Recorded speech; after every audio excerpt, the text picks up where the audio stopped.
Hello everyone, welcome to ओकोल India के सबसे अफोर्डेबल लर्निंग प्लेटफॉर्म में आप सभी लोगों का एक बार फिर से बहुत बहुत स्वागत है।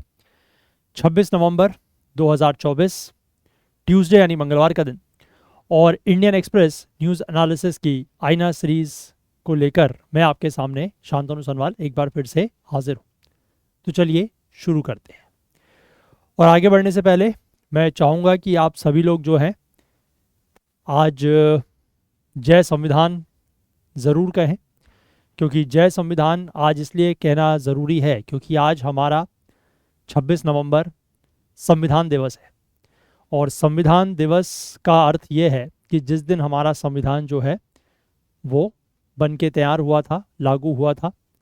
और यही जो तारीख है 26 नवंबर 1949, यही तारीख आपको हमारे संविधान की जो प्रस्तावना है, हमारे कॉन्स्टिट्यूशन का जो प्रियम्बल है, उस पर भी आपको यही डेट लिखी हुई दिखाई देगी, 26 नवंबर 1949। तो इसीलिए इस दिवस को हम लोग इस दिन को संविधान दिवस के रूप में मनाते हैं। और इस वर्ष ये इसलिए भी खास है क्योंकि संविधान के बने हुए, संविधान के निर्माण के 75 वर्ष यहाँ पर पूरे हो रहे हैं। तो इसलिए जय संविधान। तो चलिए इसी के साथ आगे बढ़ते हैं।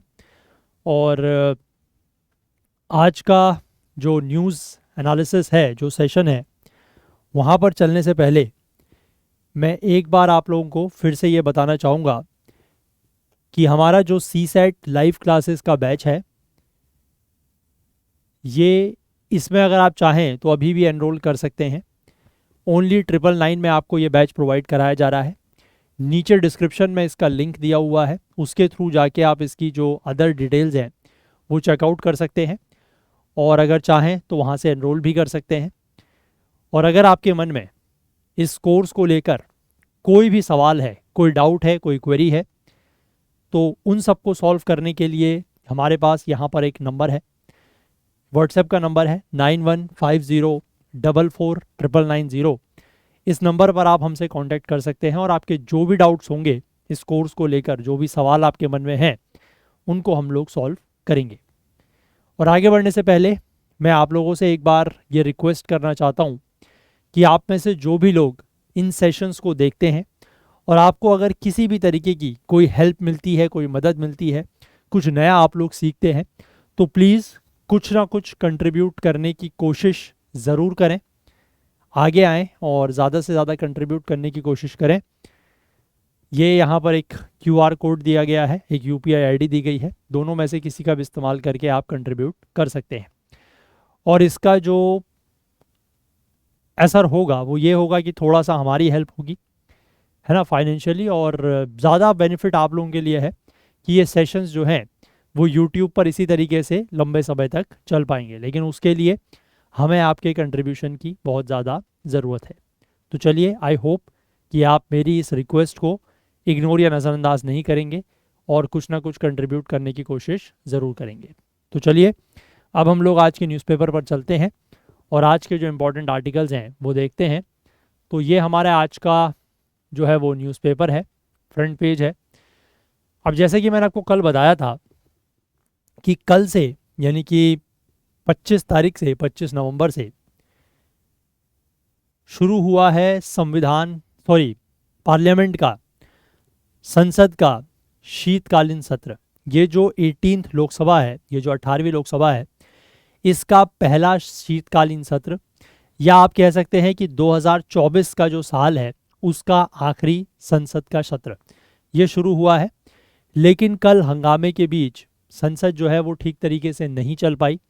अपोजिशन या विपक्ष जो है उसने नोटिस दिया था अडानी के लेकर, डिस्कशन को लेकर, डिबेट को लेकर, उस इशू के ऊपर, उस विषय के ऊपर, लेकिन वो नोटिस जो है वो रिजेक्ट कर दिए गए। और प्रधानमंत्री ने जो है वो डिसरप्शंस की बात की है। प्रधानमंत्री जनरली आपने देखा होगा जब भी संसद का सत्र शुरू होने वाला होता है उस दिन सुबह संसद के बाहर एक प्रेस को ब्रीफ करते हैं, ठीक है, मीडिया को ब्रीफ करते हैं और वहाँ पर वो कुछ अपनी बातें कहते हैं, ठीक है। और वहाँ पर जब उन्होंने अपनी बात कही कल के दिन, तो वहाँ पर उन्होंने यही बात करी कि विपक्ष जो है वो सदन को चलने नहीं देना चाहता, है ना, विपक्ष जो है वो हंगामे करता है। उनकी शब्दावली थोड़ा सा मतलब थोड़ा सा अलग तरीके से थी। उन्होंने हुड़दंग शब्द का यूज़ किया, है ना, उन्होंने कुछ कुछ इस तरीके के शब्दों का यूज़ किया। वो चलिए हम उसको साइड में रखते हैं उस बात को। मुख्य बात यह है कि यहाँ पर विपक्ष के ऊपर जो है वो निशाना साधा गया कि विपक्ष जो है वो संसद को सुचारू रूप से चलने नहीं देता है, और विपक्ष जो है वो इस तरीके के डिसरप्शंस वहाँ पर करता है।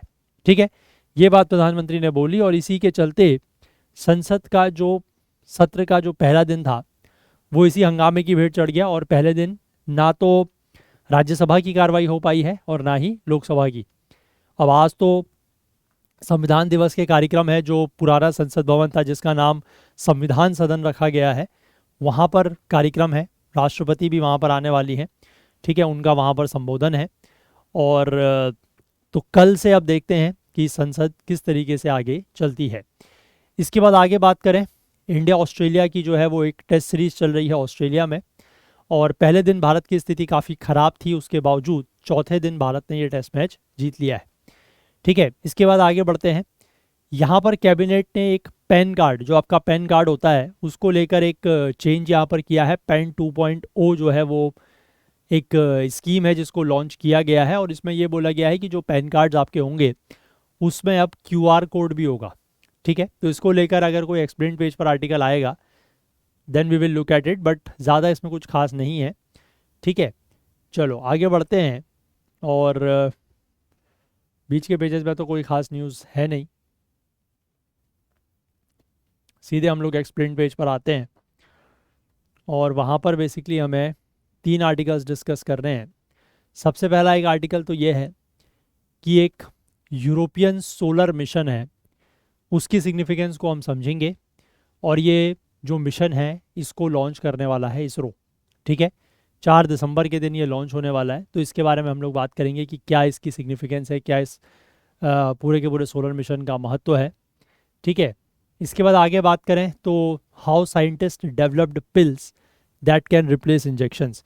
यहाँ पर कुछ साइंटिस्ट ने ऐसी दवाइयाँ डेवलप की हैं जो इंजेक्शंस को रिप्लेस कर सकती हैं। ठीक है, और इसके बाद नीचे एक आर्टिकल दिया हुआ है कि why India's trade deficit reflects strength of a country's service sector, कि भारत का जो ट्रेड डेफिसिट है ना, जो ट्रेड में, जो व्यापार में जो घाटा है, वो कैसे ये रिफ्लेक्ट करता है या ये चीज़ दर्शाता है कि हमारे देश का जो सर्विस सेक्टर है वो काफ़ी ज़्यादा क्या है, स्ट्रॉन्ग है, उसकी स्ट्रेंथ को दर्शाता है ट्रेड डेफिसिट। तो ये क्या मामला है ये भी हम देखेंगे। तो ये बेसिकली हमारे आज के जो 3 आर्टिकल्स हैं इंपॉर्टेंट वो रहेंगे। यहाँ पर संभल में जो इशू चल रहा है आपका ये मस्जिद का, है ना, मस्जिद की सर्वे वगैरह को लेकर, उसमें क्या लीगल इश्यूज़ हैं उसके पीछे बहुत ज़्यादा हम लोग नहीं जाएंगे। ठीक है, क्योंकि इस तरीके के इश्यूज़ को लेकर क्वेश्चंस पूछे जाने के चांसेस ना के बराबर हैं, है ना। और यहाँ पर वैसे भी सिर्फ एक ही जो एक्ट है उसका जिक्र किया गया है जिसके बारे में हम लोग पहले भी देख चुके हैं, that is the places of worship act of 1991, जो ये कहता है कि हमारे देश में जो भी रिलीजियस इंस्टीट्यूशंस हैं, ठीक है, जो भी धार्मिक स्थल हैं, उनका जो स्टेटस 15 अगस्त 1947 को था, उसके बाद वही स्टेटस रहेगा। ठीक है, वही स्टेटस रहेगा। उसके बाद आप ये नहीं कह सकते कि ये मस्जिद है और इसके नीचे मंदिर था, यहाँ पर मंदिर था, मंदिर तोड़ के मस्जिद बनाई गई है। ठीक है, जो स्टेटस 15 अगस्त 1947 को था वही आगे रहेगा, चाहे मंदिर थी चाहे मस्जिद था, जो भी था। ठीक है, ये प्लेसेस ऑफ वर्शिप एक्ट 1991 कहता है।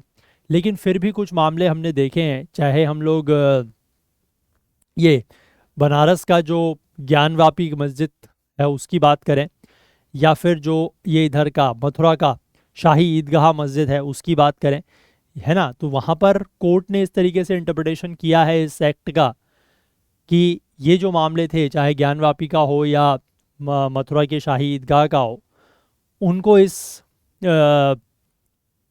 एक्ट के बावजूद, ठीक है, इस एक्ट के बावजूद वहाँ पर जो है वो सर्वेज वगैरह हुए हैं। और सिमिलरली यहाँ पर जो सर्वे हो रहा है अभी संभल की जो मॉस्क है शाही जामा मस्जिद, वहाँ पर तो उस चीज़ को लेकर अभी बेसिकली वहाँ के डिस्ट्रिक्ट कोर्ट ने ये ऑर्डर पास किया था, तो उसके बाद यहाँ पर इस तरीके का सर्वे हुआ है।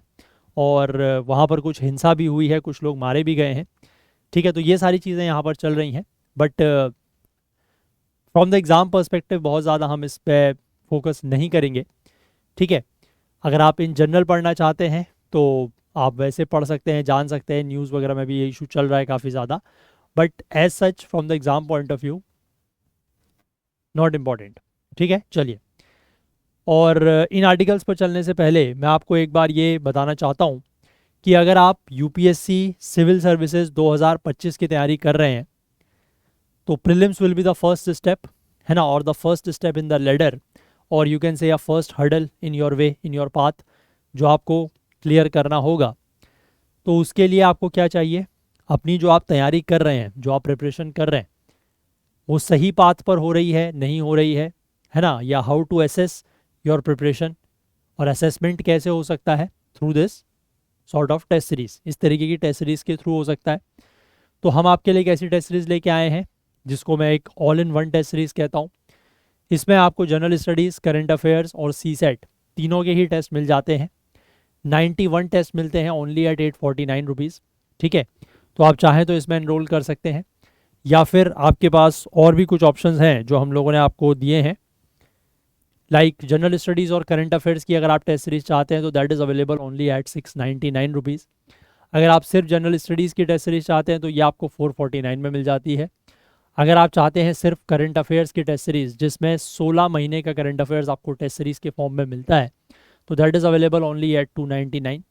और अगर आप सिर्फ सी सेट के 10 फुल लेंथ टेस्ट लेना चाहते हैं तो वो आपको मिल जाता है ओनली एट 249 रुपीज़। ठीक है, तो ये सारे के सारी टेस्ट सीरीज़ जो हैं वो हमारे ऐप और वेबसाइट में लिस्टेड हैं, वहाँ से आप इनको एनरोल कर सकते हैं। और अगर इन टेस्ट सीरीज़ को लेकर भी किसी भी टेस्ट सीरीज़ में आप एनरोल करना चाहते हैं लेकिन आपके मन में कोई डाउट है, कोई सवाल है, कोई क्वेरी है, तो अगेन यहाँ पर जो नंबर दिया गया है व्हाट्सएप नंबर 9150449990, आप इस पर कांटेक्ट कर सकते हैं, इस पर संपर्क कर सकते हैं, और यहाँ के थ्रू हम आपको जो भी आपके डाउट होंगे, जो भी क्वेरीज होंगी, उनको रिजॉल्व करेंगे। ठीक है, चलिए, तो अब हम उन 3 आर्टिकल्स को जो है वो डिटेल में देखते हैं। तो let us see one by one. तो सबसे पहला आर्टिकल जो बात कर रहा है significance of the European solar mission, जिसको इसरो लॉन्च करेगा। देखिए, तो इसरो जो है वो लॉन्च करेगा यूरोपियन स्पेस एजेंसी का मिशन। मिशन का नाम याद रखिएगा, दैट इज़ प्रोबा 3। ठीक है, प्रोबा 3 मिशन लॉन्च किया जाएगा PSLV रॉकेट में। इस मिशन का जो मेन पर्पस है वो क्या है, सन का जो कोरोना होता है, ठीक है, सन का जो कोरोना होता है that is the outermost and the hottest part, sun के एटमॉस्फेयर का जो सबसे आउटर मोस्ट पार्ट है, जो सबसे ज़्यादा गर्म भी होता है एटमॉस्फेयर का पार्ट उसका, जिसको कहा जाता है सोलर कोरोना, उसको ये स्टडी करेगा। ठीक है, और इसके लिए जो ये मिशन लॉन्च किया जा रहा है दैट इज़ प्रोबा 3। इस मिशन को लॉन्च करेगा इसरो, कहाँ से, वही श्रीहरिकोटा से, और कब होगा, 4 दिसंबर के दिन। ठीक है, यहाँ तक आप बात समझे। अब ये मिशन जो है वो क्या करेगा, देखो इस मिशन की एक खासियत है, this mission will attempt the first ever precision और प्रिसाइशन या प्रिसीशन ही बोलते हैं आई थिंक इसको, प्रिसीशन फॉर्मेशन फ्लाइंग। ठीक है, अब यहाँ पर देखो ये प्रिसीशन फॉर्मेशन फ्लाइंग क्या है कि जहाँ पर 2 सैटेलाइट्स, ठीक है, 2 सैटेलाइट जो हैं वो एक साथ फ्लाई करेंगे और एक फिक्स्ड कॉन्फ़िगरेशन रखेंगे स्पेस में। ठीक है, कि 2 सैटेलाइट्स अलग अलग यहाँ पर जो है वो एक साथ लॉन्च किए जाएंगे और ये स्पेस में एक फिक्स्ड कॉन्फ़िगरेशन बना के रखेंगे। इसको कहा जा रहा है प्रिसीशन फॉर्मेशन फ्लाइंग। तो पहली बार ये चीज़ जो है वो अटेम्प्ट की जाएगी। ये ध्यान रखिएगा कि ये इस मिशन की जो है वो एक यूनिक फीचर है।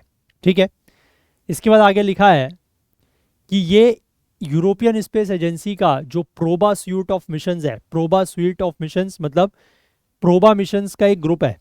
ठीक है, पहले से भी ये मिशंस चल रहे हैं, जैसे कि प्रोबा 1 मिशन था, इसको भी इसरो ने ही लॉन्च किया था, और एक प्रोबा 2 था, है ना, ये दोनों मिशंस 2001 और 2009 में जो है वो लॉन्च किए गए थे। तो उसी के तहत अब प्रोबा 3 यहाँ पर आ गया है और कई सारे देशों के साइंटिस्ट जैसे कि स्पेन, बेल्जियम, पोलैंड, इटली और स्विट्ज़रलैंड, इन्होंने प्रोबा 3 के ऊपर काम किया है। ठीक है, अब प्रोबा 3 है क्या एग्जैक्टली, ये क्या काम करेगा? तो लगभग 200 मिलियन यूरोज, ठीक है, 200 मिलियन यूरोज की कॉस्ट पे ये मिशन यहाँ पर बना है। इसका जो एक्सपेक्टेड मिशन लाइफ है, ठीक है, कि इस मिशन की कितनी लाइफ होगी, वो एक्सपेक्टेड मिशन लाइफ इसकी 2 साल है। ये एक हाईली एलिप्टिकल ऑर्बिट में लॉन्च किया जाएगा जिसका डायमेंशन है 600 into 60,530 kilometres. Elliptical orbit I hope आप समझते हैं, ठीक है, कि एक तरफ कम एक तरफ ज़्यादा, वही चीज़ यहाँ पर बताई है। और इसका जो ऑर्बिटल पीरियड रहेगा दैट विल बी 19.7 आवर्स, यानी कि ये अपना एक ऑर्बिट जो है वो 19.7 घंटे में पूरा कर लेगा। ठीक है, अब मिशन जो है इज डिजाइंड विद 2 सैटेलाइट्स। इसमें एक सैटेलाइट लॉन्च नहीं होगा, ठीक है, 2 सैटेलाइट्स लॉन्च होंगे जो एक साथ ही लॉन्च किए जाएंगे। मतलब उसको जो पीएसएलवी रॉकेट बताया गया है उस एक पीएसएलवी रॉकेट से ही 2 सैटेलाइट लॉन्च किए जाएंगे और एक दूसरे से ये अलग होंगे, है ना। 2 सैटेलाइट्स हैं, एक दूसरे से अलग होंगे, है ना, separate from each other, and they will fly in tandem, लेकिन ये एक साथ ही फ्लाई करेंगे। And they will then form a solar coronagraph. ये वहाँ पर मतलब जो इनका ऑर्बिट होगा वहाँ पर ये एक सोलर कोरोनाग्राफ बनाएंगे। कोरोनाग्राफ क्या होता है? एक ऐसा इंस्ट्रूमेंट होता है जो सन से जो हमारी ब्राइट लाइट आ रही है उसको रोकता है, ठीक है, उस सेंट्रल पार्ट को रोकता है, जिसकी वजह से जो उसके बाहर का एटमॉस्फेयर है, ठीक है, या जो उसके बाहर का ऑब्जेक्ट्स हैं वो सिर्फ दिखाई देते हैं। जैसे आपने बेसिकली ये देखा होगा, अगर कभी वैसे आपने मतलब जनरली ऑब्जर्व करने में इंडिया में तो हाल फिलहाल में नहीं हुआ है, मतलब हाल फिलहाल में क्या काफ़ी सालों से नहीं हुआ है, बट आपने न्यूज़ वगैरह में देखा होगा, अभी रिसेंटली भी हुआ था, जिसको कहा जाता है टोटल सोलर एक्लिप्स। ठीक है, जिसमें आपने देखा होगा कि सिर्फ एक सोलर की रिंग दिखाई देती है। तो उस तरीके की चीज़ ये लोग यहाँ पर क्रिएट करेंगे, ठीक है, कि जैसे सन है तो सन के बीच के पोर्शन को जो है वो ढका जाएगा सो दैट कि सिर्फ जो आउटर पोर्शन है, ठीक है, वो वहाँ पर रिवील हो, सिर्फ वो दिखाई दे, और उसकी स्टडी करनी है। ठीक है, ये बात समझ गए। अब प्रोबा 3 जो है वो क्या स्टडी करेगा? तो क्योंकि जो कोरोना का टेम्परेचर होता है वो 2 मिलियन डिग्री फ़ारेनहाइट तक पहुंच जाता है, तो इसलिए उसको या किसी भी इंस्ट्रूमेंट के लिए उसको नज़दीक से, ठीक है, नज़दीक से ऑब्जर्व करना जो है वो बड़ा मुश्किल है। लेकिन ये साइंटिफिक स्टडी के लिए बहुत ज़्यादा ज़रूरी है। लेकिन उस पोर्शन को स्टडी करना नज़दीक से मुश्किल है क्योंकि उसका टेम्परेचर बहुत ज़्यादा हो जाता है, लेकिन उसको स्टडी करना ज़रूरी है। क्यों? क्योंकि जितने भी स्पेस वेदर और एसोसिएटेड टर्बुलेंसेज होती हैं like solar storm, solar winds etcetera, वो कोरोना से ही ओरिजिनेट होते हैं। ठीक है, अब यहाँ पर जैसे ये पॉइंट्स दिए गए हैं ना, तो इन पॉइंट से पकड़ के भी प्रीलिम्स में स्टेटमेंट बेस्ड क्वेश्चन बनाया जा सकता है। लाइक कि जो भी ये स्पेस वेदर या जो एसोसिएटेड टर्बुलेंसेज हैं like solar storm, solar winds, ये जो है ओरिजिनेट होते हैं फ्रॉम द कोर, ऐसा कुछ स्टेटमेंट लिख के आ गया है ना, कि सन के कोर से ओरिजिनेट होते हैं। ठीक है, तो आपको ध्यान रखना है कि सन के कोर से ओरिजिनेट नहीं होते हैं, they originate from the corona, जो आउटर मोस्ट पोर्शन है वहां से। ठीक है, अब ये जो फिनोमिनन है, ये जितने भी जैसे कि सोलर स्टॉर्म, सोलर विंड्स, ये सारे के सारे क्या करते हैं? स्पेस वेदर को इन्फ्लुएंस करते हैं, और साथ ही साथ ये हमारे जितने भी सैटेलाइट बेस्ड कम्युनिकेशंस हैं, नेविगेशंस हैं, और अर्थ में जितने भी पावर ग्रिड्स हैं, उन सब के साथ भी ये इंटरफेयर करते हैं। ठीक है, तो इसलिए इनकी स्टडी करना बहुत ज़रूरी है। और इन्हीं को स्टडी करने के लिए जो प्रोबा 3 है, इसमें 3 इंस्ट्रूमेंट्स लगाए गए हैं। सबसे पहला है the association of spacecraft for polarimetric and imaging investigation of the corona of the sun, जिसको शॉर्ट में कहा गया है ASPIICS, या फिर शॉर्ट में इसको कह दे तो कोरोनाग्राफ है, सिंपल भाषा में अगर समझे तो। ठीक है, इसका जो फील्ड ऑफ व्यू होगा that will be between the sun's outer and the inner corona, एक circular belt normally observable during a solar eclipse event. वही मैंने आपको बताया कि एक जो सर्कुलर बेल्ट सी दिखाई देती है सोलर एक्लिप्स या सूर्य ग्रहण के समय में, उस तरीके का कुछ दिखाई देगा। इस इंस्ट्रूमेंट का जो डायमीटर है वो 1.4 मीटर का डायमीटर, एक ऑक्यूल्टिंग डिस्क इस पर लगाई गई है। ऑक्यूल्टिंग डिस्क का मतलब वही है जो बीच के पोर्शन को छुपाएगी कि सन के जो लाइट और लाइट को ब्लॉक करेगी, और इससे ये जो बेल्ट है उसका क्लोजअप व्यू हमें देखने को मिल पाएगा। ठीक है, अदरवाइज अगर आप ओवरऑल अगर कभी सन को देखें तो you can not see it's corona, क्योंकि बीच में से भी ब्राइट लाइट आ रही है और बहुत तेज है, तो आप कोरोना नहीं देख सकते। इसलिए इस तरीके की एक ऑक्यूल्टिंग डिस्क चाहिए। ऑक्यूल्टिंग का मतलब होता है विच हाइड समथिंग, तो वो बीच के पोर्शन को हाइड करेगी सो दैट कि आपको जो बाहर की रिंग है which is usually visible during a solar eclipse event उस तरीके का दिखाई देगा। ठीक है, समझ गए बात। तो ये एक डिवाइस इसमें है या इंस्ट्रूमेंट आप कह सकते हैं। इसके बाद जो सेकंड इंस्ट्रूमेंट इसमें लगाया गया है that is digital absolute radiometer.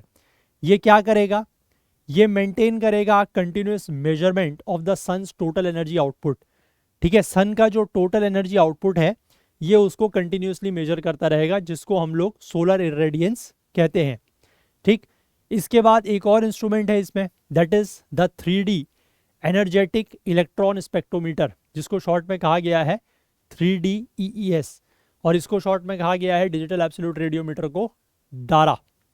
ठीक, अब ये जो 3D एनर्जेटिक इलेक्ट्रॉन स्पेक्ट्रोमीटर है ये क्या मेजर करेगा, ये इलेक्ट्रॉन फ्लक्सेस को मेजर करेगा, जो इलेक्ट्रॉन का फ्लो हो रहा है जब ये अर्थ के रेडिएशन बेल्ट से।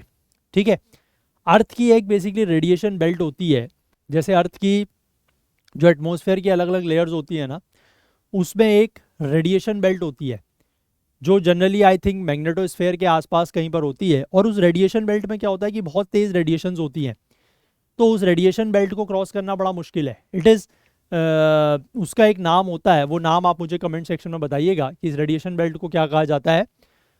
तो जो ये इलेक्ट्रॉन्स है, ठीक है, जो ये इलेक्ट्रॉन का फ्लो या फ्लक्स है जब वो अर्थ के रेडिएशन बेल्ट से पास करते हैं, है ना, तो ये उसको मेजर करेगा और इससे बेसिकली स्पेस वेदर स्टडीज के लिए डेटा जो है वो मिलेगा।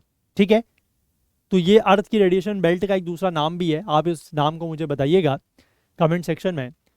हम आगे देखते हैं कि प्रोबा 3 जो है वो यूनिक क्यों है। इसमें जो दो सैटेलाइट्स हैं, एक है ऑक्यूल्टर स्पेसक्राफ्ट, है ना, और दूसरा जो है जिसका वजन 200 किलो है, और दूसरा है कोरोनाग्राफ स्पेसक्राफ्ट जिसका वजन 340 किलो है। ये मिमिक करेंगे एक नेचुरल सोलर एक्लिप्स को, है ना, वही मैंने आपको बताया कि सोलर एक्लिप्स की तरह ही ये वहाँ पर एक इवेंट क्रिएट करेंगे। They will maneuver precisely in Earth's orbit so that one satellite cast a shadow onto the other। और ये इस तरीके से जो है वो अर्थ के ऑर्बिट में मैन्यूवर करेंगे कि एक सैटेलाइट जो है वो दूसरे के ऊपर शेडो कास्ट करे, सो दैट कि जो सन का बीच का पोर्शन है वो छिप जाए। A naturally occurring solar eclipse allows solar physicists to observe and study the sun's corona for 10 minutes। क्योंकि जनरली जो किसी भी एक मतलब किसी भी एक लोकेशन पर जो टोटल सोलर एक्लिप्स विजिबल होता है वो बहुत कम देर के लिए होता है। ठीक है, तो जो नेचुरल सोलर एक्लिप्स होता है वो सोलर फिजिसिस्ट को अलाउ करता है कि वो सन के कोरोना को ऑब्जर्व और स्टडी कर पाते हैं सिर्फ 10 मिनट के लिए। ठीक है, और जनरली इस तरीके के जो इवेंट्स हैं वो बहुत ज़्यादा भी नहीं होते ड्यूरिंग द ईयर, है ना, तो लगभग ऑन एन एवरेज 1.5 एक्लिप्सेस होते हैं पर ईयर। लेकिन प्रोबा 3 जो है वो इस तरीके का आपको 6 घंटे का टाइम देगा which is equivalent to 50 such events annually, है ना, and which will help deepen the understanding of the sun's corona like never before. तो इसमें काफ़ी ज़्यादा टाइम मिलेगा सन के कोरोना को स्टडी करने के लिए, और इसी की वजह से आप सन की जो कोरोना की स्टडी है उसको जैसा आज तक कभी भी नहीं समझा गया वैसा समझ सकते हैं, स्टडी कर सकते हैं। अब ये जो दोनों इसमें सैटेलाइट्स हैं, one is the occulter and the coronagraph, they will face the sun at all the times, they will maintain a formation of few millimeters and then move to a position where they will be 150 meters for 6 hours at a time। ठीक है, 6 hours के लिए ये एक दूसरे से 150 metre की दूरी पर होंगे, और one satellite will act as a viewing telescope kept at the center of a shadow cast by the other satellite position 150 meters away। तो इन दोनों में से जो एक सैटेलाइट है वो एक टेलीस्कोप की तरह काम करेगा। ठीक है, जो उस शेडो के बीच में रखा होगा, जो दूसरा वाला शेडो कास्ट करेगा, तो ये वाला टेलीस्कोप है, ये वाला शेडो कास्ट कर रहा है, दोनों के बीच की डिस्टेंस जो है 150 मीटर्स है 6 घंटे के लिए। अब ये जो पोजीशनिंग है this will facilitate observing the sun's corona and will be autonomously achieved through precise flight formation. ठीक है, और ये चीज़ मैंने आपको बताया कि इससे होगा क्या कि ऑब्वियसली जब ये ऑक्यूल्टर इस पे सेटेलाइट है, इसने उसको उसके सेंटर पार्ट को ढक दिया सन के, तो अब सिर्फ और सिर्फ जो आउटर लेयर है जो कोरोना है वही विजिबल है, और यहाँ से उसको जो दूसरा सेटेलाइट है उससे उसको व्यू किया जा रहा है। ठीक है, और ऑटोनॉमसली ये चीज़ अचीव की जाएगी प्रिसाइज फ्लाइट फॉर्मेशन के थ्रू, जो मैंने आपको शुरुआत में बताया वही चीज़। ठीक है, इसके बाद आगे लिखा है कि अगर ये चीज़ सक्सेसफुल हो जाती है तो जो ऑक्यूल्टर है वो एक आर्टिफिशियली येट स्टेबल एक्लिप्स बनाएगा by masking the larger part of the sun. वही मैंने बताया कि बीच के पार्ट को या ज़्यादातर पार्ट को सन को जो है सन के ज़्यादातर पार्ट को ये ढक लेगा, और उससे इस तरीके का एक स्टेबल एक्लिप्स जो है वो बनेगा। ठीक है, just give me a minute.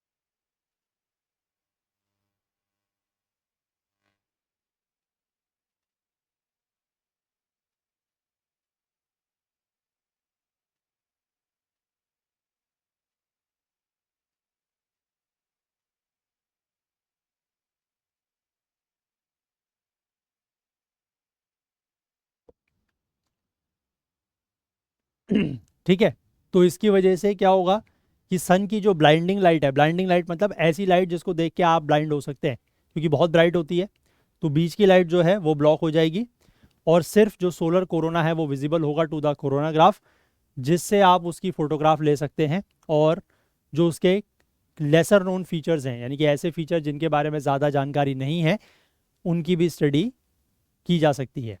ठीक है, आई होप यहाँ तक बात समझ गए।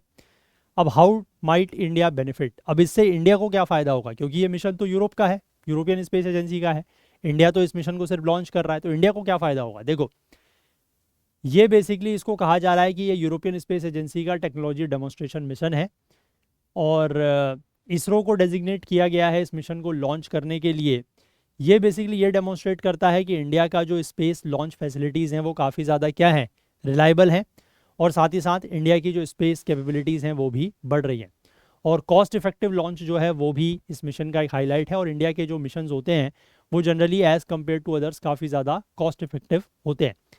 इसके बाद ये भी यहाँ पर एक पॉसिबिलिटी बताई गई है कि जो इंडियन सोलर फिजिसिस्ट कम्युनिटी है उनको प्रोबा 3 से जो भी डेटा मिलेगा उसकी एक्सक्लूसिव एक्सेस इन लोगों को मिलेगी, और कुछ इंडियन सोलर फिजिसिस्ट जो हैं वो इस मिशन के साइंटिफिक गोल्स को कंसेप्चुलाइज करने में भी इन्वॉल्व रहे हैं बेल्जियन काउंटर पार्ट्स यानी कि बेल्जियन साइंटिस्ट के साथ।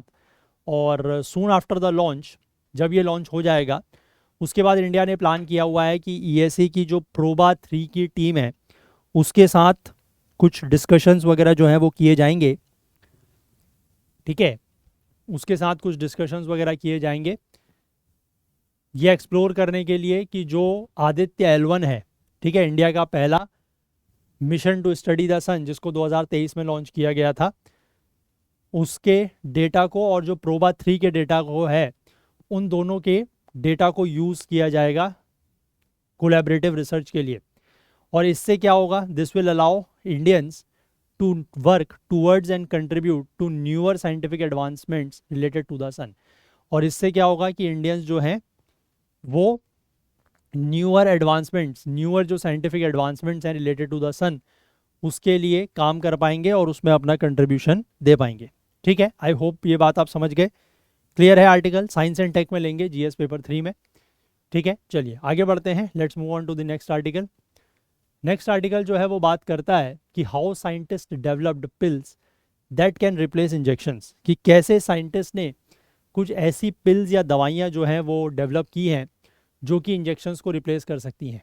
ठीक है, यहाँ पर कुछ टीम ऑफ रिसर्चर्स हैं जिन्होंने डेवलप किए हैं इंजेस्टेबल कैप्सूल्स। इंजेस्टेबल का मतलब है विच यू कैन कंज्यूम।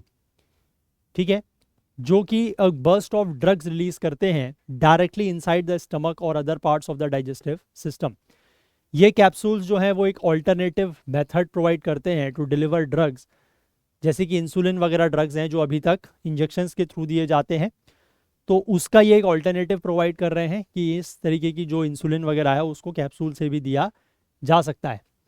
और इन ड्रग्स को डेवलप करने के लिए रिसर्चर्स ने जो है वो इंस्पिरेशन ली है जिस तरीके से जो सिफेलोपॉड्स होते हैं, cephalopods are like squids, cuttlefish, ठीक है, ये बेसिकली एक जेट प्रोपल्शन मैकेनिज्म का यूज़ करते हैं अंडर वाटर चलने के लिए, और ये इंक शूट करते हैं। अब मैं यहाँ पर आपको यूट्यूब में, वैसे आप इस चीज़ को सर्च करेंगे तो आप देख पाएंगे, मैं आपको यहाँ पर इसलिए नहीं दिखा सकता क्योंकि अदरवाइज़ किसी और वीडियो को अगर मैं यूट्यूब पर अपने मतलब अपने वीडियो में दिखाता हूँ तो उससे हमारे वीडियो के ऊपर जो है वो कॉपीराइट क्लेम आ जाता है।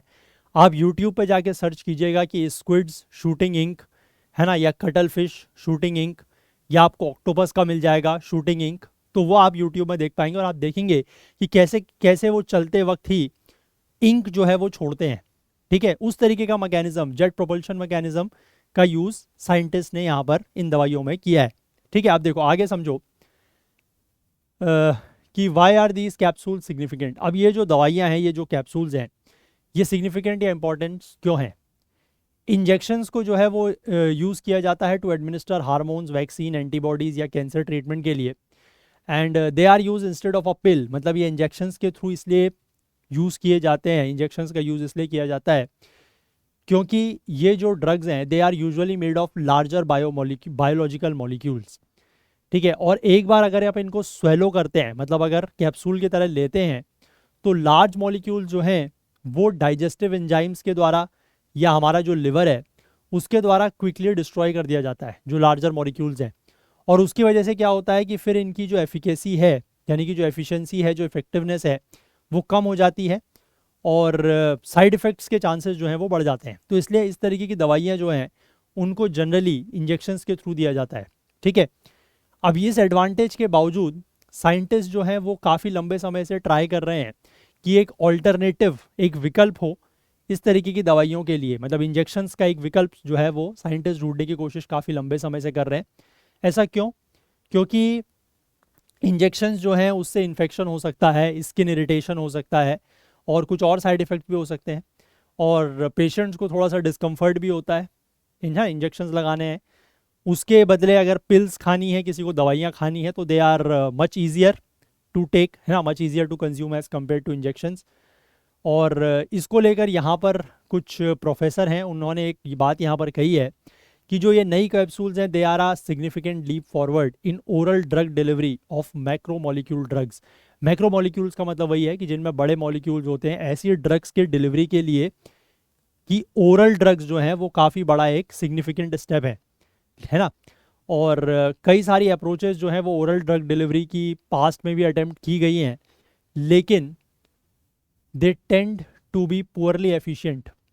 ठीक है, उनमें वो बहुत कम एफिशिएंट हुई हाई बायो अवेलेबिलिटी अचीव करने में। अब ये बायो अवेलेबिलिटी का मतलब क्या होता है कि ये ड्रग्स की एबिलिटी होती है to be absorbed and used by the body. मतलब दवाइयों की ऐसी एबिलिटी कि जिसके थ्रू दवाइयाँ जो हैं वो बॉडी में एब्जॉर्ब हो जाएं, यूज़ हो जाएं, उसको कहा जाता है बायो अवेलेबिलिटी। तो हाई बायो अवेलेबिलिटी अभी तक अचीव जो है वो नहीं हो पाई थी, और यहाँ पर रिसर्चर्स ने ये डेमोन्स्ट्रेट किया है the ability to deliver bio availability in animal models with high efficiency. तो यहाँ पर रिसर्चर्स ने ये डेमोन्स्ट्रेट किया है कि जो बायो अवेलेबिलिटी है वो हायर बायो अवेलेबिलिटी को ये डिलीवर कर पा रहे हैं। अब ये कैप्सूल्स डेवलप कैसे किए गए, देखो, तो मैंने आपको पहले ही बताया कि इंस्पिरेशन जो है वो स्क्विड्स, कटल फिश, ऑक्टोपस जैसे सिफेलोपॉड से ली गई है। तो यहाँ पर वही लिखा गया है कि साइंटिस्ट ने जो है वो इस तरीके के सिफेलोपॉड जैसे कि स्क्विड्स या ऑक्टोपस वगैरह को देखा इन कैप्सूल्स को डिलीवर करने के लिए। अब ये एनिमल्स क्या करते हैं, ये प्रेशर एडजस्ट करते हैं और अपना डायरेक्शन एडजस्ट करते हैं ऑफ देयर इंक जेट्स। जो वो इंक शूट करते हैं, इंक जेट्स, उसके डायरेक्शन और प्रेशर को एडजस्ट करते हैं। तो रिसर्चर्स ने बेसिकली इसी सेम आइडिया को यूज़ किया to distribute drugs in the gastro intestinal tract. ठीक है, जो हमारा पूरा का पूरा ये जो डाइजेस्टिव सिस्टम होता है उसमें ड्रग्स को डिस्ट्रीब्यूट करने के लिए रिसर्चर्स ने यही आइडिया का यूज़ किया है। अब इसमें यह लिखा है कि जब आप मेडिकेशन को डायरेक्टली टिश्यू में जेट करेंगे, मतलब उसको एक जेट की तरह मतलब आप क्या कह सकते हैं, जेट क्या होता है, प्रेशर से जाता है। तो जब आप उसको जेट की तरह प्रोपेल करेंगे किसी टिश्यू में, तो they could ensure that more medication is absorb before the body breaks it down. तो उसमें ये इंश्योर हो जाता है कि बॉडी जो है वो ज़्यादा दवाई को एब्जॉर्ब करेगी before the body breaks it down. पहले मतलब दवाइयों के अंदर जो मॉलिक्यूल्स हैं उनको बॉडी के एंजाइम्स ब्रेक करें या डाइजेस्टिव सिस्टम के एंजाइम्स ब्रेक करें, उससे पहले ही वो बॉडी में जो है दवाई एब्जॉर्ब हो जाएगी, मतलब वही बायो अवेलेबिलिटी जो है वो बढ़ जाएगी।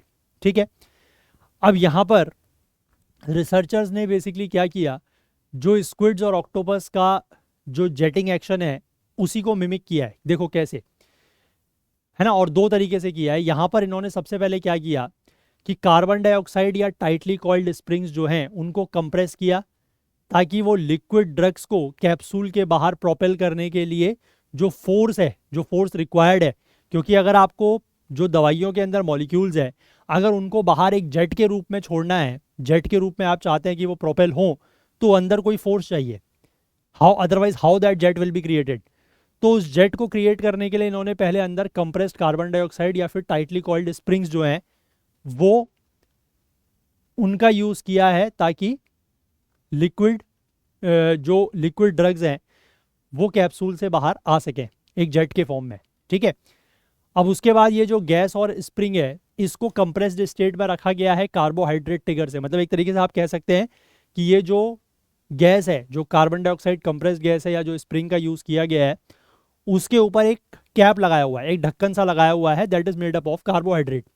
ठीक है, अब उसको कार्बोहाइड्रेट को ऐसे डिजाइन किया गया है कि जैसे ही वो ह्यूमिडिटी में एक्सपोज हो या फिर एसिडिक एनवायरनमेंट में, जैसे हमारे स्टमक में एसिडिक एनवायरनमेंट होता है, जैसे ही वो उससे एक्सपोज हो वैसे ही वो कार्बोहाइड्रेट क्या हो जाएगा, जो कार्बोहाइड्रेट का ट्रिगर है या जो कैप है वो डिजोल्व हो जाएगी। अब जैसे ही वो कार्बोहाइड्रेट की कैप या ट्रिगर जो है वो डिजोल्व हुई, तो उसके अंदर जो लिक्विड ड्रग्स हैं और साथ ही साथ जो कंप्रेस्ड कार्बन डाइऑक्साइड है या जो स्प्रिंग है वो फोर्स से उसको प्रोपेल करेगा। ठीक है, तो जैसे ही वो ट्रिगर डिजोल्व होगा तो जो गैस या स्प्रिंग है वो एक्सपेंड करेगी और उससे जो ड्रग्स हैं वो कैप्सूल्स से बाहर आएंगे in the form of a jet. तो वही सिमिलर इन्होंने यहाँ पर कंसेप्ट यूज़ किया है, या सिमिलर आप कह सकते हैं कि आइडिया यूज़ किया है कि जैसे ये स्क्विड्स, कटल फिश, ऑक्टोपस, इस तरीके के सेफेलोपॉड जो हैं ये जेट प्रोपल्शन के थ्रू इंक शूट करते हैं। आप इसको एक बार नेट में ज़रूर देखिएगा। ठीक है, यूट्यूब पर एक बार ज़रूर देखिएगा कि स्क्विड्स शूटिंग इंक या कटल फिश शूटिंग इंक्स, तो आपको ये समझ में आएगा कि कैसे वो इंक जो है वो शूट करते हैं। ठीक है, एक बार देखिएगा ज़रूर। मैं आपको यहाँ पर नहीं दिखा सकता, मैंने फिर से बताया, बिकॉज हम अदरवाइज़ किसी और का यूट्यूब वीडियो दिखाने में हमारे वीडियो के ऊपर जो है वो कॉपीराइट क्लेम्स आ जाते हैं, इसलिए I am unable to show you. But आप एक बार यूट्यूब में ज़रूर सर्च कीजिएगा, आपको मिल जाएगा। ठीक है, चलिए इसके बाद ये आर्टिकल भी बेसिकली आप साइंस एंड टेक में ही लेंगे। इसके बाद मैं आगे बढ़ता हूँ और एक आर्टिकल डिस्कस करते हैं जो बेसिकली इकोनॉमी बेस्ड आर्टिकल है। इसमें यह कहा जा रहा है कि कैसे इंडिया का जो ट्रेड डेफिसिट है वो ये रिफ्लेक्ट करता है या ये दर्शाता है कि हमारे देश का जो सर्विस सेक्टर है वो काफ़ी क्या है, स्ट्रॉन्ग है, उसकी स्ट्रेंथ को दर्शा रहा है ये। ठीक है, आप देखो कैसे, तो यहाँ पर इंडिया का जो ट्रेड डेफिसिट है वो बहुत ज़्यादा परसिस्टेंट है ना, मतलब लगातार ट्रेड डेफिसिट बना रहता है। ट्रेड डेफिसिट का मतलब क्या है कि हम लोग गुड्स को जो है इंपोर्ट ज़्यादा करते हैं देन द एक्सपोर्ट, और इसको बहुत बार ये माना जाता है कि ये इंडियन मैन्युफैक्चरिंग का या जो हमारा मैन्युफैक्चरिंग सेक्टर है उसकी एक कमज़ोरी है कि हम लोग ज़्यादा चीज़ें जो है वो मैन्युफैक्चर नहीं कर पा रहे। That's why we are unable to export more things, है ना। ज़्यादा चीज़ें हम इसीलिए, ज़्यादा गुड्स जो है वो इसीलिए एक्सपोर्ट नहीं कर पा रहे हैं क्योंकि हमारा मैन्युफैक्चरिंग सेक्टर कमज़ोर है, यही माना जाता है। लेकिन यहाँ पर ये ऑथर का कहना है कि ये जो डेफिसिट है वो ये रिफ्लेक्ट करता है, वो इंडियन मैन्युफैक्चरिंग की कमज़ोरी रिफ्लेक्ट नहीं कर रहा है। ठीक है, अब इनका जो एक पर्सपेक्टिव है, जो नज़रिया है वो देखिएगा आप, ये कह रहे हैं कि इंडियन मैन्युफैक्चरिंग की वीकनेस को वो रिफ्लेक्ट नहीं कर रहा है, लेकिन बल्कि ये इंडिया की जो रिलेटिव स्ट्रेंथ है इन सर्विसेज वो दिखा रहा है, और ये दिखा रहा है कि इंडिया जो है वो एक इन्वेस्टमेंट डेस्टिनेशन के लिए काफ़ी अट्रैक्टिव प्लेस है। ठीक है, इनका पर्सपेक्टिव या इनका नज़रिया देखिए आप यहाँ पर। ये कह रहे हैं कि अगर भारत में ट्रेड डेफिसिट है, अगर भारत में व्यापार घाटा है, तो ये हमारे मैन्युफैक्चरिंग सेक्टर की कमजोरी नहीं दिखा रहा है, बल्कि ये क्या दिखा रहा है, ये दिखा रहा है कि हमारा जो सर्विस सेक्टर है, जो हमारा सेवा क्षेत्र है, वो काफ़ी ज़्यादा मजबूत है। अभी कैसे वो आगे पूरी बात बताएंगे। और साथ ही साथ इंडिया जो है वो एक इन्वेस्टमेंट डेस्टिनेशन के रूप पर एक अट्रैक्टिव प्लेस है, ये इनका कहना है। और ट्रेड डेफिसिट ये चीज़ दिखा रहा है।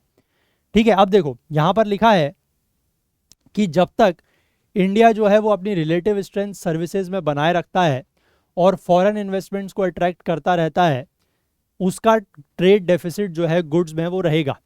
क्योंकि ट्रेड डेफिसिट बेसिकली आपका जो आप बैलेंस ऑफ ट्रेड निकालते हैं, जो बेसिकली आपके करंट अकाउंट में आता है ना। आपने देखा होगा कि जब आप बैलेंस ऑफ पेमेंट कैलकुलेट करते हैं, इंटरनेशनल ट्रेड में ये चीज़ें पढ़ी है ना, इकोनॉमी में basics. You have two types of accounts, जिसमें एक होता है करंट अकाउंट, एक होता है कैपिटल अकाउंट। करंट अकाउंट में आप गुड्स एंड सर्विसेज की बात करते हैं, जो रेमिटेंसेज आते हैं, जो गिफ्ट्स आते हैं, उनकी बात करते हैं। सेकेंडरी पेमेंट्स, प्राइमरी पेमेंट्स या सेकेंडरी इनकम्स, प्राइमरी इनकम्स बात की है ना हम लोगों ने भी अपनी इकोनॉमी के कोर्स में, और आप लोगों ने भी शायद कहीं ना कहीं से तो पढ़ा ही होगा। फिर कैपिटल अकाउंट में जो आपके इन्वेस्टमेंट्स होते हैं, चाहे वो डायरेक्ट इन्वेस्टमेंट्स हों, एफडीआई वगैरह, या जो एफपीआई होते हैं, पोर्टफोलियो इन्वेस्टमेंट्स हैं, या फिर जो हमारी एक्सटर्नल बोरोइंग्स होती है, या जो हमारे एक्सटर्नल असिस्टेंस होते हैं, वो सारे they comes into the capital account part. ठीक है, तो यहाँ पर क्या लिखा है कि जब तक इंडिया की रिलेटिव स्ट्रेंथ सर्विसेज में बनी रहती है और हम फॉरेन इन्वेस्टमेंट को अट्रैक्ट करते रहते हैं, तो ये जो गुड्स में ट्रेड डेफिसिट है ये रहेगा। और इन फंडामेंटल फैक्टर्स का जो इम्प्लीकेशन है वो ये है कि अगर इंडियन मैन्युफैक्चरिंग को तेज़ी से ग्रो करना है, तो ये डोमेस्टिक डिमांड के थ्रू ग्रो हो सकता है, नॉट बाय एक्सपोर्ट्स। यानी कि अगर हम ये कहें कि हमारे जो मैन्युफैक्चरिंग सेक्टर है, अगर इसको ग्रो करना है, तो ये डोमेस्टिक डिमांड अगर ज़्यादा होगी तो उसके थ्रू ये ग्रो हो सकता है। लेकिन हम ये नहीं कह सकते कि हमारा एक्सपोर्ट्स कम है या गुड्स में हमारा ओवरऑल ट्रेड डेफिसिट आ रहा है, तो हम ये नहीं कह सकते कि इट इज़ ड्यू टू कि हम लोग एक्सपोर्ट्स कम कर रहे हैं। ठीक है, अब यहाँ पर ऐसा इनका कहना है। अब आगे ये बात कर रहे हैं कि जो फॉरेन इन्वेस्टमेंट है that leads to current account deficit, कि अगर हमारा फॉरेन इन्वेस्टमेंट हो रहा है, ठीक है, तो हमारे देश में अगर विदेशी जो है वो निवेश कर रहे हैं, तो उसकी वजह से जो करंट अकाउंट डेफिसिट है वो होता है। अब देखो, हालांकि मैंने आपको बताया कि जो इन्वेस्टमेंट वाला पार्ट है, foreign investments, that is taken into the capital account section. ठीक है, बट ये यहाँ पर कह रहे हैं कि अगर कैपिटल अकाउंट जो है, अगर वो सरप्लस हो रहा है, कैपिटल अकाउंट अगर बढ़ रहा है, क्योंकि अगर बाहर से इन्वेस्टमेंट आ रहा है, तो that means our capital account is going into surplus.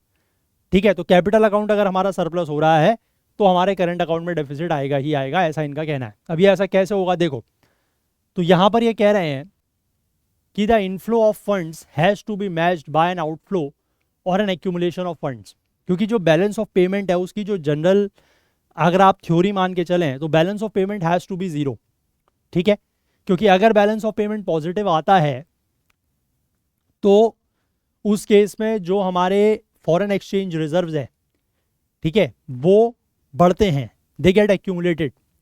और ज़्यादा फॉरेन रिजर्व एक्सचेंज ज़्यादा जो फॉरेन एक्सचेंज रिजर्व्स हैं उनको एक्यूमुलेट करना भी अच्छी बात नहीं है, क्योंकि वो भी एक कॉस्ट क्रिएट करते हैं। अभी कैसे वो आगे बताया जाएगा। तो इसीलिए कहा गया है कि अगर फंड्स का इनफ्लो हो रहा है, फंड्स का इनफ्लो मतलब वही जो इन्वेस्टमेंट हो रहा है फॉरेन इन्वेस्टमेंट्स, इसको मैच होना चाहिए बाय एन आउटफ्लो, या फिर अदरवाइज फंड्स का एक्यूमुलेशन होगा। तो यानी कि किसी भी देश के लिए जो इन्वेस्टमेंट अट्रैक्ट करता है, यानी कि कैपिटल अकाउंट में उसका अगर फंड्स का नेट इनफ्लो हो रहा है, तो इसकी वजह से होगा क्या कि करंट अकाउंट में डेफिसिट आएगा, क्योंकि एक प्लस होगा एक माइनस होगा, then only it will be a zero वाली कंडीशन, है ना। तो करंट अकाउंट में अगर डेफिसिट होगा तो इसका मतलब क्या है, करंट अकाउंट में डेफिसिट होने का मतलब है कि हम ज़्यादा खर्च कर रहे हैं। करंट अकाउंट में डेफिसिट का मतलब वही है कि हमारा इंपोर्ट ज़्यादा है, एक्सपोर्ट कम है, और इंपोर्ट अगर ज़्यादा है तो मतलब हमारी जेब से पैसा ज़्यादा जा रहा है। तो इसी वजह से क्या लिखा है कि net outflow on current account. ठीक है, और अगर ऐसा नहीं होता है तो फिर जो हमारे फॉरेन एक्सचेंज रिजर्व्स हैं वो एक्यूमुलेट होने शुरू हो जाएंगे। ठीक है, अब इनका कहना है कि ये कोई मैटर ऑफ ओपिनियन नहीं है, कि जो इन्होंने यहाँ पर ऊपर बात कही है, ये कह रहे हैं कि ये मेरा कोई ओपिनियन या विचार नहीं है, ये सिंपल एक मैथमेटिकल रियलिटी है।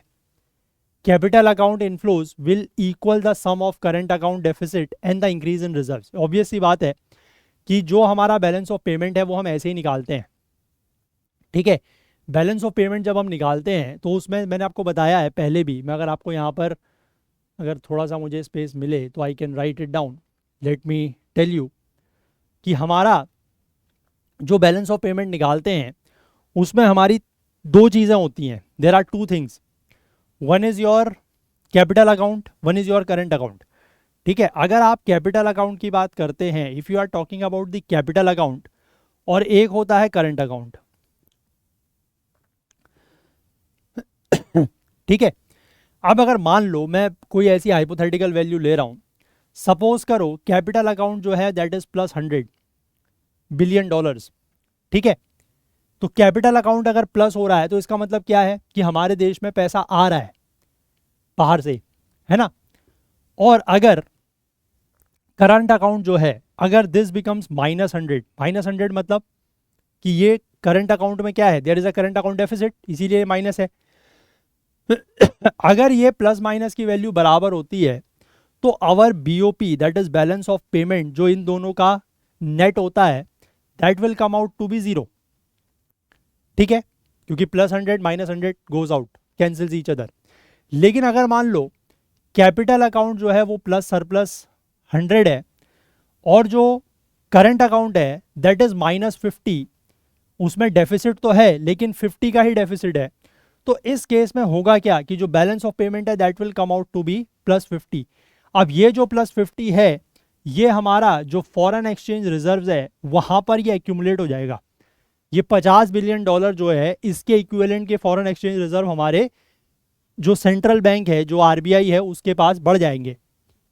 समझिए बात, जो बैलेंस ऑफ पेमेंट है, अगर बैलेंस ऑफ पेमेंट नेगेटिव हो जाता कि यानी कि ये वाली वैल्यू 100 है और ये वाली वैल्यू अगर 150 हो जाती, तो हमारा जो ओवरऑल बैलेंस ऑफ पेमेंट है that would have come out to be -1 -50, है ना। 100 -150 -50 हो जाता, तो उस केस में जो हमारे फॉरेन एक्सचेंज रिजर्व्स हैं वो यहाँ पर बढ़ रहे हैं, लेकिन उस केस में फिर वो कम हो जाते। तो उस केस में आरबीआई को अपनी जेब से, या आप कहिए कि आरबीआई के जो फॉरेन एक्सचेंज रिजर्व्स हैं वो वहाँ से उसको फॉरेन करेंसी रिलीज करनी पड़ती है, ठीक है। ये बेसिक्स है balance of payment, balance of trade, है ना। ये पता है आपको सब चीज़ें, नहीं पता तो थोड़ा सा बेसिक्स मैंने बता दिया है। अदरवाइज इसको अगर आप डिटेल में पढ़ना चाहते हैं तो हमारे इकोनॉमी के जो लेक्चर्स हैं वो आप फॉलो कर सकते हैं, ठीक है। आई होप क्लियर है बात। चलो अब इसमें देखो आगे क्या लिखा हुआ है, यहाँ तक आई होप आप समझ गए। और यही चीज़ यहाँ पर लिखी गई है कि अगर कैपिटल अकाउंट का इनफ्लो हो रहा है, कैपिटल अकाउंट का इनफ्लो हो रहा है मतलब कैपिटल अकाउंट का जो बैलेंस है दैट इज इन पॉजिटिव, इसकी वजह से that is the equal to the sum of current account deficit, ठीक है। करंट अकाउंट के डेफिसिट के बराबर और जो फॉरेन एक्सचेंज में रिजर्व हो रहा है उसके बराबर होगा वो, ठीक है। डेफिसिट का मतलब ये minus sign is nothing but it shows the deficit. Deficit कितने का है, 50 का, तो 100 इज नथिंग बट 50 + 50, ठीक है। मैंने आपको बताया कि 50 is nothing but the increase in foreign exchange reserve या accumulation of foreign exchange reserve, और ये 50 इज द डेफिसिट जो करंट अकाउंट में डेफिसिट है। तो इन दोनों को आप जोड़ेंगे तो यू विल गेट 100। ये माइनस और प्लस को जोड़ के जीरो नहीं करना है क्योंकि minus sign just shows the deficit, ठीक है। आई होप क्लियर है बात। अब इसके बाद ये आगे बात कर रहे हैं कि so how should we think about India's current account in the context of the two related variables, that is the capital inflows and the reserve accumulation. अब देखो यहां पर जो बात लिखी गई है कि हम कैसे इंडिया का जो करंट अकाउंट है उसके बारे में सोचें in the context of two related variables, जो ये दो आपस में वेरिएबल्स जुड़े हुए हैं, दैट इज कैपिटल इनफ्लोज और रिजर्व एक्यूमुलेशन। तो सबसे पहले कैपिटल इनफ्लोज की अगर हम बात करें तो इंडिया को फॉरेन इन्वेस्टमेंट अगर अट्रैक्ट करना है, दैट इज कैपिटल अकाउंट में अगर इनफ्लो चाहिए, यानी कि कैपिटल अकाउंट अगर पॉजिटिव चाहिए, कैपिटल अकाउंट का बैलेंस, ये क्योंकि डिज़ायरेबल भी है क्योंकि ये हमारी डोमेस्टिक सेविंग पूल को भी सप्लीमेंट करता है, उसको मतलब बढ़ाता है, और साथ ही साथ हमें मदद करता है कि हम ज़्यादा इन्वेस्ट कर सकते हैं क्योंकि वो पैसा हमारे पास आ रहा है तो हम उसको कहीं ना कहीं इन्वेस्ट कर सकते हैं और ज़्यादा तेज़ी से ग्रो कर सकते हैं, ठीक है। अब लेकिन रिजर्व्स की अगर हम बात करें तो रिजर्व्स में देखिए सबसे पहले बात हम करेंगे कि वाई वी होल्ड रिजर्व्स, कि हम फॉरेन एक्सचेंज रिजर्व जो है वो कोई भी देश इंक्लूडिंग इंडिया क्यों होल्ड करता है। तो रिजर्व्स को बेसिकली होल्ड इसलिए किया जाता है कि अगर कभी भी कोई इकोनॉमिक शॉक या कोई इकोनॉमिक ट्रेजेडी आप कह सकते हैं अगर होती है तो उससे बचने के लिए, जैसे मान लीजिए रिजर्व्स का इस्तेमाल किया जा सकता है अगर कोई ऑयल शॉक हुआ और उसकी वजह से अगर मतलब ऑयल के प्राइसेस बढ़ गए, ठीक है, ऑयल के प्राइसेस बढ़ेंगे तो ऑब्वियस सी बात है कि हमारे जैसा देश, हमें तो ऑयल सारा का सारा ज़्यादातर जो क्रूड ऑयल है वो इंपोर्ट करना पड़ता है। अगर मान लीजिए इंटरनेशनल मार्केट में कुछ ऐसी ट्रेजेडी हो गई और ऑयल के प्राइसेस बढ़ गए बहुत ज़्यादा, ठीक है, तो ऑयल के प्राइसेस अगर बहुत ज़्यादा बढ़ गए, सपोज अभी $100 पर बैरल है, मुझे अभी वैसे एग्जैक्टली रेट नहीं पता, मान लीजिए $100 पर बैरल है और कुछ ऐसा होता है कि जो ये ऑयल प्रोड्यूसिंग नेशंस है वहाँ पर कुछ लड़ाई वगैरह छिड़ जाती है और ऑयल के प्राइसेस मान लीजिए 160, 170 या $200 प्रति बैरल पहुँच गए, तो ऐसी स्थिति में क्या होगा, हम जो बाहर से तेल लेके आएंगे वो तो बहुत महंगा पड़ेगा, हमें महंगा तो पड़ेगा ही क्योंकि हम तो ज़्यादातर क्रूड ऑयल इंपोर्ट करते हैं और हमारा इंपोर्ट बिल बहुत ज़्यादा बढ़ जाएगा। तो ऐसी स्थिति में जो हमारा करंट अकाउंट डेफिसिट है वो बहुत ज़्यादा बढ़ेगा। तो उस चीज़ से बचने के लिए आरबीआई को, मतलब जो सेंट्रल बैंक है आरबीआई, उसके पास जो फॉरेन एक्सचेंज रिजर्व है उसका यूज़ किया जाता है, ठीक है। और अब लेकिन यहाँ पर एक सवाल ये भी है कि जो रिजर्व्स हम लोग होल्ड कर रहे हैं दैट इन्वॉल्व्स अ कॉस्ट, ठीक है। वो ऐसा नहीं है कि वो पैसा कहीं पर पड़ा हुआ है एंड इट इज़ मतलब घर की तिजोरी में पड़ा हुआ है या आरबीआई की तिजोरी में पड़ा हुआ है और उसको रखने में कोई पैसा नहीं लग रहा है, लेकिन उसमें ही पैसा लगता है। तो इसीलिए इमरजेंसीज के लिए जो रिजर्व्स हैं वो एडिक्वेट होने चाहिए, बहुत ज़्यादा नहीं, ठीक है। तो सिंपल आप इसको ऐसे समझ सकते हैं कि as a country we are raising fund from the foreigners and using part of those funds to build reserves. हम लोग क्या कर रहे हैं कि फॉरेनर से फंड रेज कर रहे हैं, ठीक, और उस फंड्स का कुछ पार्ट जो है हम अपने रिजर्व के रूप में रख रहे हैं और हम फॉरेनर्स को जो है वो ज़्यादा रिटर्न दे रहे हैं और हमने जो रिजर्व अपना कहीं पर रखा हुआ है उसमें भी हम कुछ रिटर्न अर्न कर रहे हैं लेकिन वो कम है, ठीक है। इट इज़ लाइक जैसे कि हमने बैंक से पैसा हमने लिया, ठीक है, हमने सपोज कर लीजिए बैंक से, मान लीजिए मैंने बैंक से 5,000 रुपये लोन लिए, ठीक है। अब बैंक को मुझे कुछ इंटरेस्ट रेट देना है और उस 5,000 रुपये को लेके मैंने किसी दूसरे व्यक्ति को लोन पे दे दिया। अब जब मैं उसको लोन पे दे रहा हूँ तो मैं वहाँ से कुछ इंटरेस्ट अर्न करूँगा, लेकिन हो क्या रहा है कि जितना इंटरेस्ट मैं उस पर्सन से अर्न कर रहा हूँ, सपोज कीजिए मैं उससे 10% इंटरेस्ट मैंने लिया है और बैंक मुझसे 12% इंटरेस्ट चार्ज कर रहा है। तो एक तरीके से क्या हो रहा है कि जो मैंने बैंक से वो पैसा उठा के उस व्यक्ति को दिया है तो उसमें मेरी कॉस्ट लग रही है। अब मैंने उसको 5,000 रुपये दिया है तो मेरे को 2% के हिसाब से ही, मतलब 10% मैं उससे ले रहा हूँ, 12% बैंक को दे रहा हूँ, तो मेरा तो 2% का नुकसान है, लेकिन वो 5,000 के ऊपर लग रहा है। अगर मैं वही चीज़ 50,000 रुपये पे लगाऊंगा तो ज़्यादा नुकसान किसका होगा, मेरा होगा नहीं होगा। 5,000 का 2% और 50,000 का 2%, ज़्यादा क्या है 50,000 का 2%, तो मेरा नुकसान ज़्यादा है। तो वही चीज़ यहाँ पे लिखी गई है कि हम जो पैसा फॉरेनर से ले रहे हैं हम उनको कुछ इंटरेस्ट दे रहे हैं और बदले में जो हम रिजर्व रख रहे हैं उस पर हम कुछ इंटरेस्ट कमा रहे हैं। सॉरी, हम जो फॉरेनर्स को पैसा दे रहे हैं, मतलब सॉरी, जो हमने फॉरेनर से पैसा लिया है हम उनको कुछ इंटरेस्ट दे रहे हैं, ठीक है, और जो रिजर्व्स पर हम पैसा रख रहे हैं उस पर हम कुछ इंटरेस्ट कमा रहे हैं, ठीक है। लेकिन अब वही बात है कि फॉरेनर्स को हम ज़्यादा इंटरेस्ट दे रहे हैं और रिजर्व्स पे जो हम पैसा कमा रहे हैं, जो हम इंटरेस्ट कमा रहे हैं वो कम कमा रहे हैं। तो वही बात हो गई कि अगर हम ज़्यादा इंटरेस्ट देंगे, वही बात हो गई कि जो पर्सन को मैं ज़्यादा पैसा अगर दूंगा तो नुकसान मेरा है, ठीक है। तो वही चीज़ यहाँ पर लिखी गई है। अब इसीलिए यहाँ पर क्या लिखा गया है कि the difference between the return earn by the foreigners और their investment in India and the return earn by India on its reserve is the cost of holding reserve. तो वही 50,000 5,000 का जो मैंने आपको कंसेप्ट समझाया, अगर मैं जितना ज़्यादा रिजर्व रखूंगा तो उतना ज़्यादा मुझे पैसा देना पड़ेगा, ठीक है। तो वही है basically the cost of holding reserves, कि जितना ज़्यादा मैं उस व्यक्ति को पैसा दूंगा, मैंने 5,000 दिए, मेरा नुकसान कम है, मैं 50,000 दूंगा, मेरा ज़्यादा नुकसान होगा, मैं 5 लाख दूंगा उस व्यक्ति को, 2 लाख दूंगा, 10 लाख दूंगा, मेरा ज़्यादा नुकसान है। जितना ज़्यादा मैं उस व्यक्ति को पैसा दूंगा उतना ज़्यादा मेरा नुकसान है, क्योंकि मुझे बदले में जो ब्याज बैंक को देना पड़ रहा है वो ज़्यादा है। ठीक है, कंसेप्ट समझे। अब इसके बाद फिर ये कह रहे हैं कि अब हम वापस जो है वो स्टार्टिंग पॉइंट पर चलते हैं कि जो कैपिटल इनफ्लोज हैं वो इक्वल होंगे always to the current account deficit and the reserve accumulation, वो मैंने आपको पीछे बताया। तो अब हमें ये बात समझ में आ गई है कि हमें बहुत ज़्यादा रिजर्व एक्यूमुलेट नहीं कर रहे हैं, तो कैपिटल अकाउंट का जो इनफ्लोज है that will be equal to the current account deficit.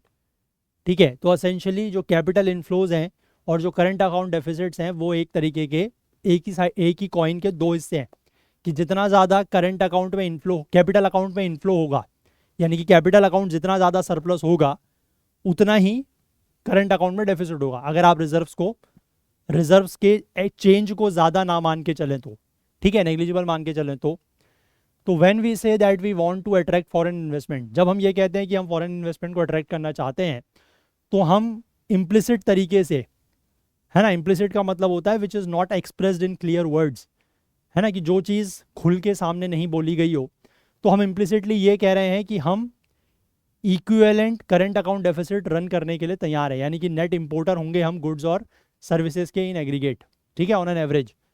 तो this current account deficit is in fact a feature of the economy that is an attractive investment destination, यानी कि इससे आप एक बात ये समझ सकते हैं कि अगर कहीं पर भी किसी भी देश में अगर करंट अकाउंट डेफिसिट ज़्यादा है, ठीक है, करंट अकाउंट डेफिसिट है और अगर वो जितना ज़्यादा है, यानी कि वो देश जो है वो इकोनॉमी क्या है उतनी ज़्यादा अट्रैक्टिव है फॉर दी इन्वेस्टमेंट के लिए, ठीक है। और इंडिया की एक बड़ी सेंसिबल पॉलिसी रही है कि जो करंट अकाउंट डेफिसिट है उसको जीडीपी का 2% के आसपास रखा जाएगा और उसी के इक्विवेलेंट जो है वो कैपिटल फ्लोज को अट्रैक्ट किया जाता है, ठीक है, बहुत ज़्यादा नहीं, क्योंकि जितना ज़्यादा वो बढ़ेगा उतना ज़्यादा ये चीज़ नेगेटिव होती चली जाएगी। अब goods deficit reflect India's relative strength in services, अब जो इन्होंने बात शुरू की थी कि अगर भारत का जो गुड्स में डेफिसिट है वो ये दर्शाता है कि हमारी सर्विसेज में स्ट्रेंथ ज़्यादा है, तो एक बार हमने करंट अकाउंट डेफिसिट को इस तरीके से देख लिया कि that is the desirable flip side of the foreign investment flows. अब हम ये समझ सकते हैं कि इसका कंपोजिशन क्या क्या होगा। तो करंट अकाउंट डेफिसिट को आप ऐसे ध्यान में रखिए कि हम लोग कुछ चीज़ जो है वो एक्सपोर्ट कर रहे हैं और कुछ चीज़ जो है वो इंपोर्ट कर रहे हैं, लेकिन इंपोर्ट हमारा ज़्यादा है, that is why we have a current account deficit, ठीक है। तो हम लोग इसीलिए नेट इंपोर्टर है गुड्स एंड सर्विसेज के इन एग्रीगेट।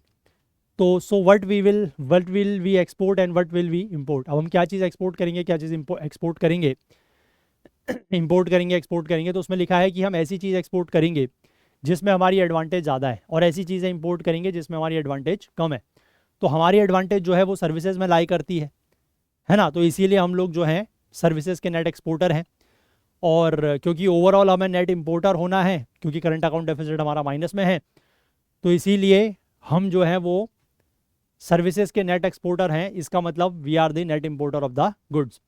इंडिया के जो मैन्युफैक्चर्ड गुड एक्सपोर्ट्स हैं they have been enough to create और to keep the current account deficit at the desired level. और इसको कैसे अचीव किया जाता है कि इंडिया के जो एक्सपोर्टिंग गुड्स हैं उनको, मतलब इंडिया के जो गुड्स हैं जिसको हम एक्सपोर्ट करते हैं, जहाँ पर हमारी एडवांटेज ज़्यादा है हम उसको एक्सपोर्ट करते हैं। जैसे कि अमेरिका में कंज्यूम होने वाली 1/3 जो दवाइयाँ हैं, जो फार्मास्यूटिकल्स हैं, वो इंडिया में बनी हुई हैं। सिमिलरली इंडिया जो है वो ऑटोमोबाइल्स और ऑटोमोबाइल्स के जो कंपोनेंट्स हैं उनको एक्सपोर्ट करता है, ठीक है।